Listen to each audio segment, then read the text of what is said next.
Ana-ana sa first reading sa sangguniang panglungsod ang usa ka ordinansa nga makabenepisyo ang mga barangay officials.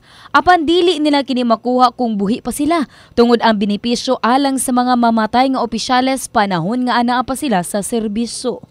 Kaluoy mo gud ako experience siya kanang naimamatay nga mga barangay officials. Luoy pod kayo magsige pagpangayog tabang sa kung asa-asa. Kasamantalang gamay ra pod silang sweldo, di may sweldo honorarium lang. Ang maong ordinansa nga gipanday ni Kagawad Rosalita Nunez ang gipanganlang an ordinance prescribing the guidelines in the grant of mortuary benefits to the barangay officials of General Santos City who died during their term of service.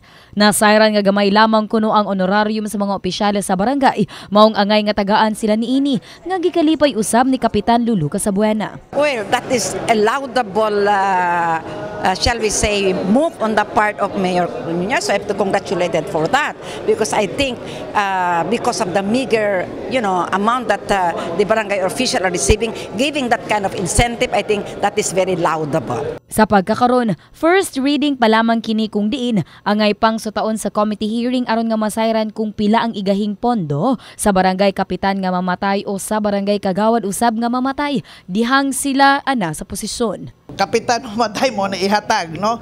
Kung ang kagawad mo ni kung pilay kantidad, so it's not yet defined kay pagpatawag pag ko og committee hearing ana. Abi Lorenzo, Brigada News.